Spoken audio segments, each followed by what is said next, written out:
Bonsoir à tous, bienvenue sur la chaîne Toujours Projet de Population. Il est 19h30 partout en Côte d'Ivoire. Voici les titres de ce début de semaine. D'abord, dans notre pays, après les congés de Toussaint, les élèves ont-ils repris le chemin de l'école ce lundi? Réponse à cette question avec nos reporters qui ont visité des établissements scolaires d'Abidjan. À l'international, lundi noir au Cameroun, de nombreuses personnes, dont des femmes et des enfants, ont été tuées dans une attaque par des séparatistes anglophones dans l'Ouest. Merci pour votre fidélité. Fini les congés de Toussaint, les élèves ont repris le chemin de l'école ce matin. Ils ont commencé par le salut aux couleurs avant de regagner les classes dans les différents établissements. La reprise est totale et les enseignants s'activent pour terminer le programme avant la fin du premier trimestre. Voici le constat de Clarisse Cagnala, commenté par Joël Gosset. Il est 7h30 quand les élèves du groupe scolaire de Plateau Nord dans la commune de Cocody reprennent d'assaut l'enceinte de leur établissement après les vacances de la Toussaint. Comme tous les lundis, ils retrouvent au drapeau leurs enseignants, éducateurs et les inspecteurs pour le salut aux couleurs. Dans l'ordre et la discipline, tous entonnent l'hymne national l'abidjanaise.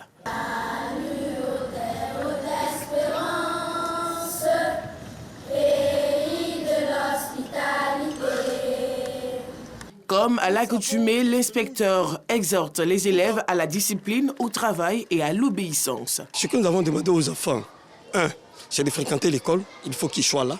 Ils doivent être ponctuels. Ils doivent être propres, bien habillés, entretenir leurs documents didactiques, leurs documents pédagogiques. Et ils doivent suivre les consignes des maîtres et des maîtresses. Après le salut aux couleurs, c'est avec enthousiasme que les apprenants regagnent les classes. Dans les salles, l'heure est au balayage pour certains et à la révision pour d'autres. Je suis très heureuse de reprendre les cours. J'ai fait mon exercice à mon maître de maison. Je suis venue montrer à ma maîtresse comme j'ai étudié, je lis. Et avant d'aller en congé, je leur avais dit qu'on allait commencer l'écriture. Et les congés, ce n'était pas seulement pour regarder les desclopes des petits, mais aussi apprendre à s'exercer, à travailler. Donc ce matin, ils sont prêts. Autre commune, autre établissement. Au groupe scolaire Naaklan, à Anyama, ce jour, marquant la reprise des classes après les congés de la Toussaint, est mis à profit pour des cours de gymnastique. Il n'a pas fait des premiers jours, il faut qu'on accélère pour aller plus vite. Actuellement, quand on n'a pas assez de temps, on nous dit d'arrêter le programme fin avril. Donc pour le moment, il faut qu'on accélère avec les enfants. Dans les salles de classe, apprenants et enseignants sont au travail. Dans cette classe de 3e se tient un nouveau cours d'anglais. La fondatrice de l'établissement rassure quant au bon déroulement du premier trimestre prévu de s'achever dans quelques semaines. Je suis passée dans les classes d'examen pour les encourager à bien travailler parce que ce n'est pas à la fin de l'année qu'on prépare l'examen. L'examen commence dès le premier jour de la rentrée. Très bientôt, nous aurons notre premier trimestre et je pense que ça se passe bien. Il n'y a pas de problème. En attendant les congés de fin d'année qui débutent le mercredi 20 décembre 2023, enseignants et responsables d'établissements sont mobilisés pour relever les défis liés au premier trimestre. Objectif, assurer de meilleurs résultats aux apprenants. Direction à présent la commune d'Adjamé pour parler du calvaire vécu par des commerçants. Des individus sans foi ni loi leur imposent des taxes en transportant leurs bagages. Lorsque ces derniers refusent de payer la somme demandée, eh bien les malfrats les empêchent de vaquer à leurs occupations. Fatigués de cette situation, ces victimes de raquettes sollicitent l'aide des autorités compétentes au micro de Assita Diarra et Ange Ago. Commune d'Adjamé, marché Gourou. Cet homme vêtu en pullover bleu a pour unique activité les raquettes. Il oblige tous les commerçants en possession des bagages de lui verser de l'argent. Mais il n'est pas seul dans son forfait. Ses complices ont pris la fuite à la vue de notre caméra. Ces hommes sans foi ni loi forment des sous-groupes à chaque carrefour du marché d'Adjamé. Impossible de refuser de payer leurs taxes imposées. Ils deviennent tout de suite menaçants. Ils vont jusqu'à vous empêcher de vaquer à vos occupations. Quand on passe là, on demande l'argent. On ne sait pas pourquoi. Nous-mêmes, on sait ça pour savoir pourquoi. Le temps, là, on n'a qu'à faire quelque chose pour arrêter. Ces individus opèrent aux yeux de tous et personne n'a le courage de les affronter. Il est difficile pour certains commerçants de faire de bonnes affaires dans ces conditions. Quand on prend bagage, on donne 100 francs. Si tu n'as pas donné 100 francs, là, il ne veut pas. Quand tu t'en vas là, si on dit 1 à 50 là, les clients là parlent. Que Orange là c'est sorti, c'est là on dit dépense qu'on fait là, ça pour ça on fait. Les commerçants ne sont pas les seuls à subir le joug de ces bandits. Les pousseurs de brouettes sont harcelés tout au long de la journée par cet homme et ses collaborateurs. On n'a pas la paix même dans les mains parce qu'une fois que tu passes à l'intérieur du marché, seulement il dit c'est 100 francs. Tu sors, tu payes 100 francs. Une fois que tu apparais dans le brouette, seulement tu payes 100 francs. En tout cas, bon, on ne sait pas c'est pourquoi ils font ça. Si c'est le propriétaire du gars ou le chef du marché qui dit que non, ils n'ont qu'à prendre les 100 francs, nous on ne sait pas. C'est trop emmerdant en fait. L'homme a déserté les lieux lorsqu'il aperçoit notre équipe de tournage. Selon des témoins qui ont préféré garder l'anonymat à cause des représailles du clan, cela fait plus d'une dizaine d'années que cette situation perdure. Ils espèrent l'intervention des autorités compétentes pour mettre fin au règne de ces malfrats. Intéressons-nous à présent à cette situation difficile que vit Ouseni Nikema, âgé de 58 ans. Il souffre d'une pathologie cardiaque qui l'affaiblit au fil du temps. Devenu invalide, il a du mal à s'offrir les frais de l'intervention chirurgicale qui coûte 4 millions de francs CFA. Son mal plonge sa famille dans une dépression morale, baignant dans le désarroi. Elle appelle à l'aide au micro de Yacouba Koulibaly et Assita Diarra. Quartier Wenzen Koulibaly dans la commune de Koumassi. Ouseni Nikema, 58 ans, est affaibli par une maladie du cœur qui le ronge à petit feu. L'homme était auparavant le principal pourvoyeur de fonds pour sa famille. Aujourd'hui, il peine à souffrir les frais de l'intervention chirurgicale qui s'élèvent à environ 4 millions de francs CFA. Et ce, après les diagnostics médicaux effectués depuis 2019. En 2019, là, j'ai fait un vrai bilan sur le cœur. Puis j'ai vu, le docteur m'a dit que toi, ton cas, il faut suivre une opération. Ton cas est vraiment, c'est pas bon. On peut te donner les médicaments, juste les calmants, mais ça ne peut pas te guérir. Il était abattu. Il dit, il faut faire opération. Et puis, l'opération du cœur, ça fait peur. Dans le temps, c'est moi, je m'occupais tout de la famille. Voilà. Et puis, un sac de riz, donner de l'argent, on préparait pour la vieille. La famille est à 14 personnes. C'est moi, je prenais soin de... Mais maintenant, là, c'est compliqué. Ouseni est moralement abattu. Pour les réconforter par moments, sa mère, sa sœur aînée et son frère cadet sont à son chevet.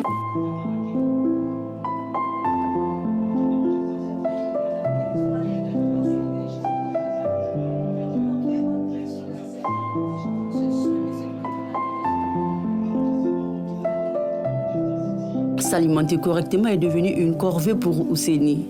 La maladie a fait que je n'arrive pas à bien manger. Maintenant que je dis aujourd'hui, je veux que les gens viennent à mon aide. Sinon, si ça reste jusqu'à... Là, je sais que c'est pas bon. Il y a plus de force, il ne peut pas bien manger. Pour faire sa toilette, Ouseni est assisté par son frère cadet, attristé et apeuré par l'état de son fils. Améla Ndri, génitrice de Ouseni, ne peut retenir ses émotions. C'est lui qui me fait. C'est lui qui travaille et me donne à manger. Pour lui ma maison. Pour famille là, c'est lui qui fait tout. Voilà lui là à la maison. Comment je vais faire? On a fait jusqu'à où est l'argent que je vais trouver pour faire l'opération. L'opération, on dit 4 millions. Où je vais trouver 4 millions. Mon fils, il est fatigué. Que je dors dedans comme ça là.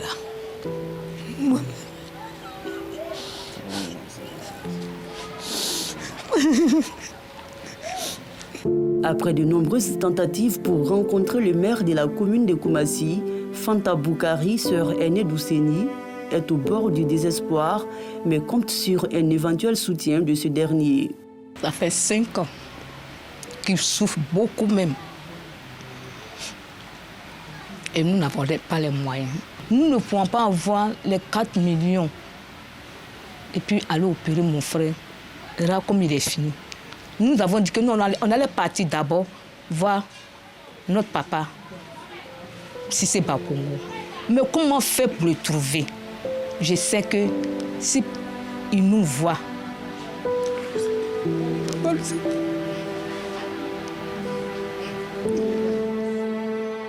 il va nous aider.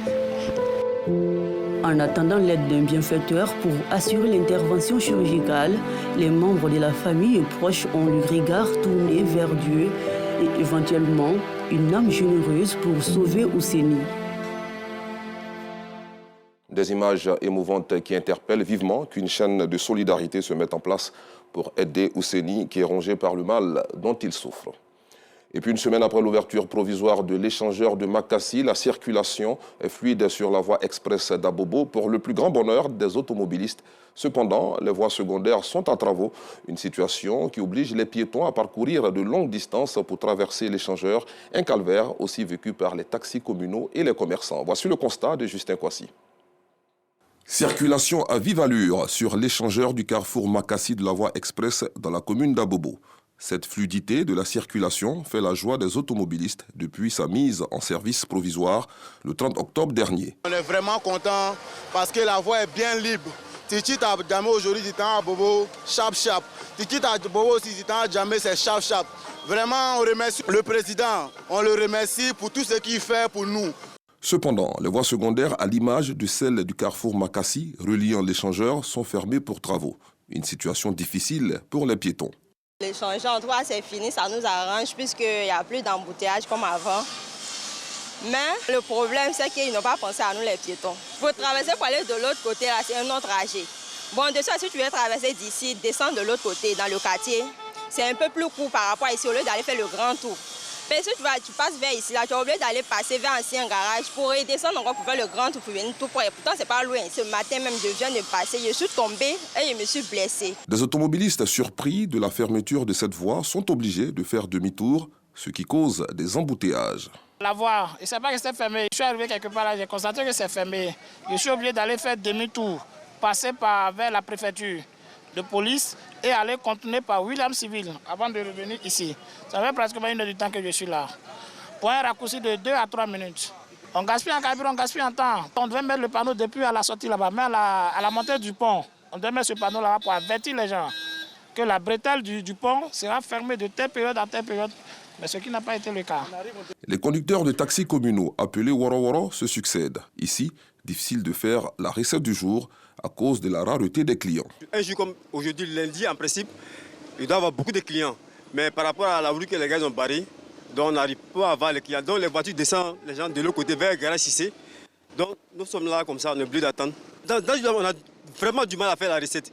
Donc on est obligé de travailler jusqu'à près 22 heures pour avoir au moins la recette carburant. Cette vendeuse de fruits installée non loin de là n'est pas épargnée. Depuis qu'ils ont fermé la voie, ça ne marche pas bien.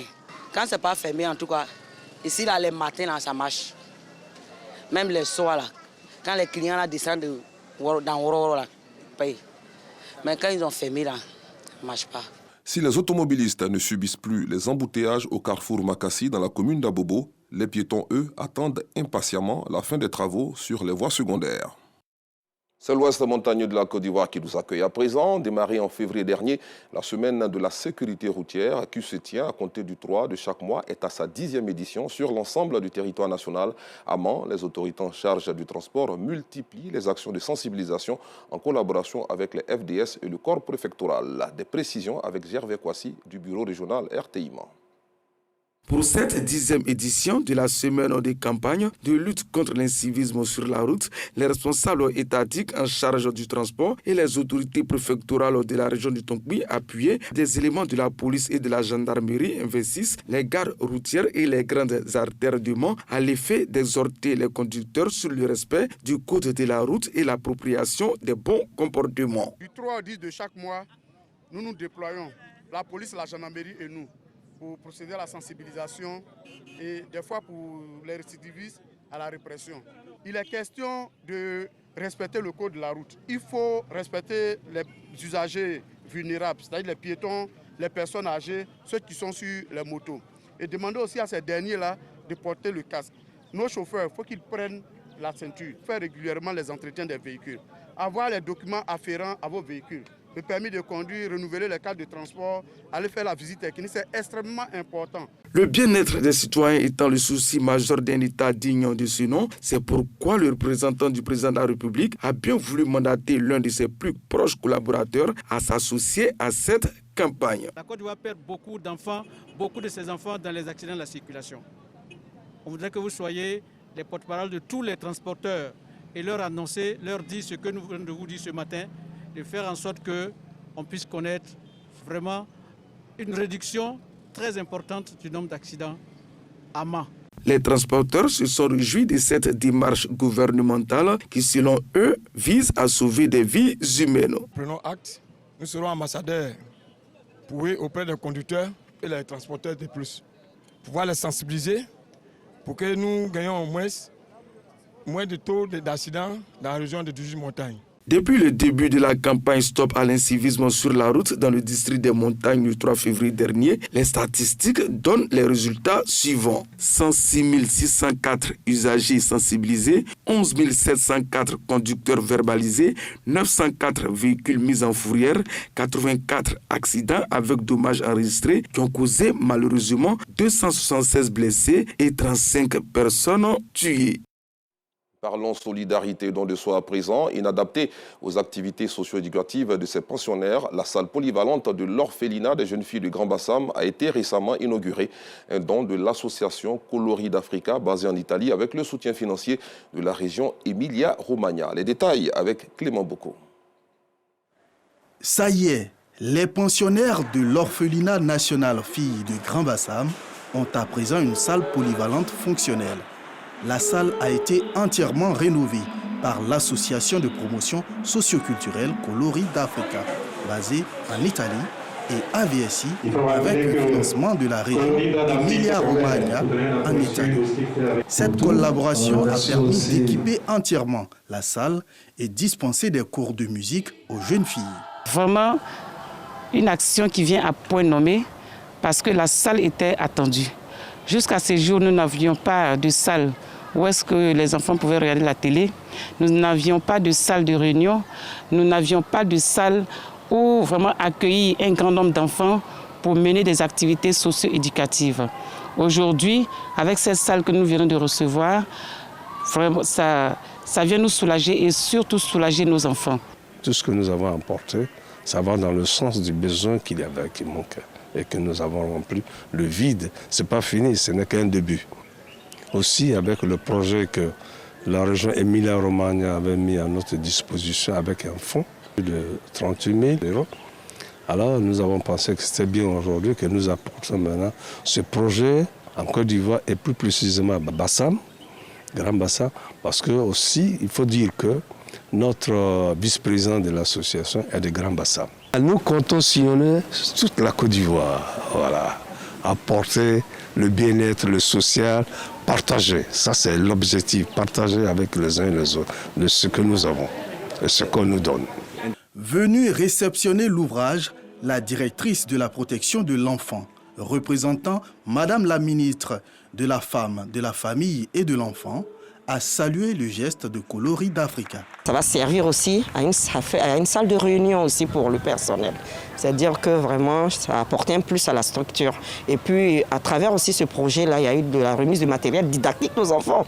Ça va contribuer également, je vais dire, à leur épanouissement au niveau cognitif. L'association Colori d'Africa, APS, existe depuis 2008 et est basée à Parma, en Italie, où elle pose régulièrement des actions dans le social et en faveur de la promotion socio-culturelle. À l'international, comme annoncé en titre, lundi noir au Cameroun, une vingtaine de personnes, dont des femmes et des enfants, ont été tuées ce jour dans une nouvelle attaque d'un village par des séparatistes anglophones dans l'ouest du pays, où ces rebelles et l'armée s'affrontent depuis 7 ans, a affirmé le gouvernement. Et puis les bombardements israéliens ont fait plus de 10 000 morts dans la bande de Gaza, annoncé ce lundi le Hamas près d'un mois après le début de la guerre déclenchée par l'attaque sanglante du mouvement islamiste palestinien contre Israël.